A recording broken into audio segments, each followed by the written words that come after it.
So the new sexual harassment bill that was being discussed a few months ago is now set to pass according to some news articles. So the MPs in the UK are now set to pass this bill.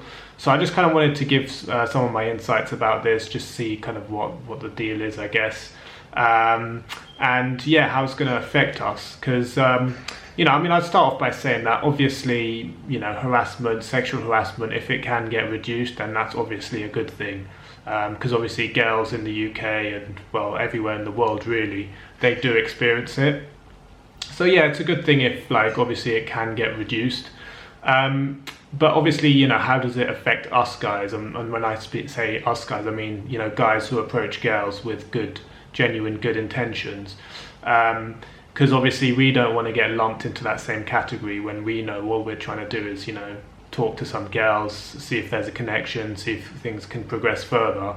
It's a very innocent and pure activity. But so how does this affect us? Well, I mean, firstly, I think that, if sexual harassment does get reduced overall in the UK, then that is definitely a good thing, even for us as well. Because, a lot of the times girls will reject guys or they'll blow guys out right at the beginning of an interaction, mainly because they've had negative experiences in the past. So whenever any guy in the public comes up to them to, give them a compliment or try and speak to them, they automatically, like almost on a subconscious level, just kind of lump them together as like, oh, this guy's got bad intentions. But that's only their own kind of negative projections that they're projecting onto you because of these bad past experiences.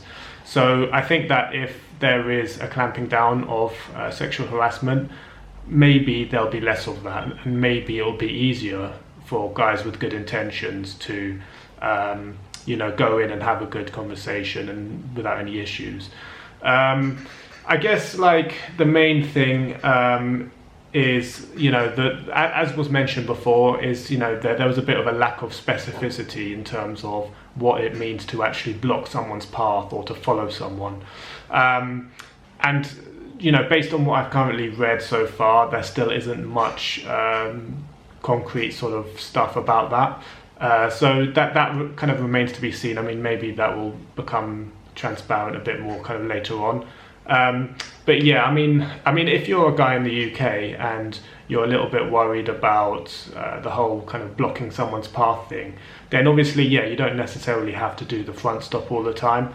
But it's up to your discretion, I think, when it comes to that. So like, obviously, when it comes to the front stop, if you do end up doing it most of the time, it's probably going to increase your chances of getting the girl to actually stop when she's walking.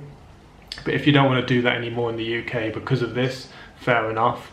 You might have to do like a side approach or a sort of slightly diagonal approach, and then that way, yeah, that at least you won't have that kind of particular issue, be faced with that particular issue. But yeah, it's up to you, I guess, how you feel about that.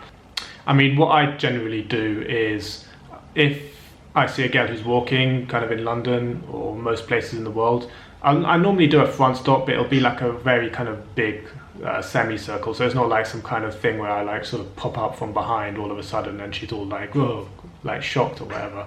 It's like, it's a big semicircle. So that way it seems like I'm just kind of approaching more kind of front on, rather than just kind of popping up from right behind her and then just popping up out of nowhere. So that's generally what I've been doing for most of the time anyway. So that's generally what I recommend.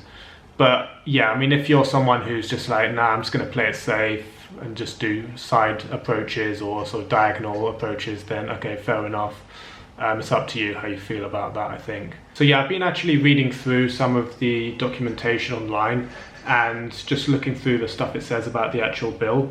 And it says that, this bill will introduce a new offence causing intentional harassment, alarm or distress to a person in public, where the behaviour is done because of that person's sex.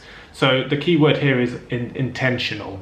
So if someone's going in with intentional harassment, alarm and distress to someone, then that's a clear distinction between going in and then that person just happens to be alarmed, harassed or distressed. So it's really to do with the intent. And obviously us guys, we are going in with good intentions. So at least that side is kind of in our favor. It's still a little bit wishy-washy, I guess, but you know, what it's the actual kind of wording is kind of, I guess, for what I can see, more in our favor. It says also that you know, sometimes boys and men, and indeed girls and women, can say or do the wrong thing without meaning to make another person feel threatened or alarmed. Such behaviour is not within the scope of this bill, neither is behaviour that would be considered reasonable by normal society. It is aimed at those who deliberately target people in order to do harm. So yeah, it's targeting, I guess, people that have deliberately bad intentions, which is obviously not the case for us lot. So yeah, I mean, obviously there could be an occasion where, you know, you approach someone in London and they're saying, oh yeah, but he did have negative intentions, but then you go around and you're like, oh no, I didn't, I had good intentions, and it's just a case of she said, he said. But it's going to be difficult to, you know, convict anyone on those grounds, really, I think. So yeah, I think it's just generally a case, well, of people who are kind of genuinely out there to, you know, sexually harass women, which is, it's just not the case. You know, if you're going in with like a genuine compliment and just trying to get a conversation going, I don't see how that can really be misconstrued as being alarming or distressing or threatening. So yeah, I don't think that there's really anything to worry about, certainly when it comes to, you know, just the act of just doing day game in itself. But maybe, you know, you know, if you're in the UK and you want to be a little bit careful about the whole front stop thing and blocking someone's path, then fair enough. I mean, I've said this before, but the way I see the blocking of the path thing is, if you're continuously blocking someone's path, then that's really the key difference, as opposed to just getting in front of someone once, and then if they don't want to speak to you, then obviously they have the option to walk around you, which is not really a big deal at all, in my opinion. And people do that, you know. Sometimes, you know, you'll get charity people on the street who will kind of they won't do a front stop on you, obviously, but like they will sometimes try and get in front of you and maybe kind of block your path a little bit. So, but if you don't want to speak to them, it's not an issue, just go around them. So it's not massively different, I don't think. So yeah, I don't really think this makes a massive difference in the UK. I mean, don't use this as a means to just justify your lack of taking action, because it's very easy just to be like, oh, well, this exists now, so therefore, you know, I can just rationalize my inaction now.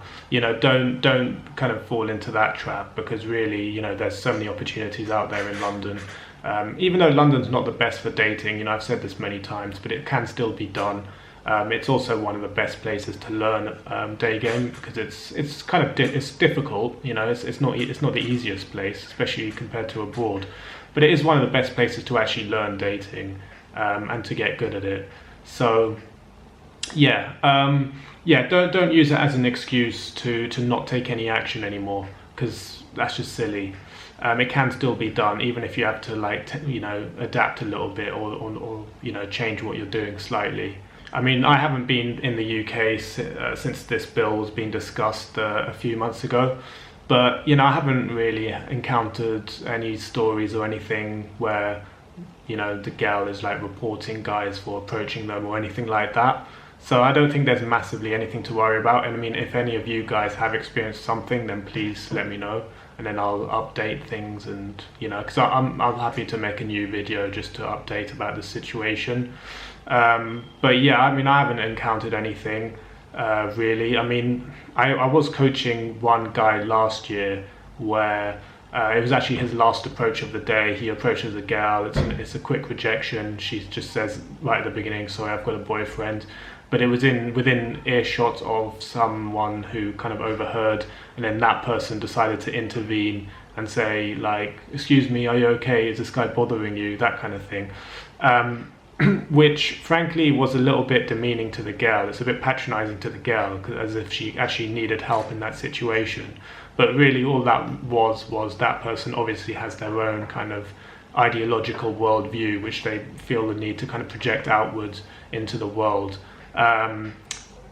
When clearly, you know, the guy was not being remotely threatening whatsoever. I mean, he just went up to the girl, gave a compliment, and then the girl just replies by saying, thanks, sorry, but I've got a boyfriend, which is very, very normal.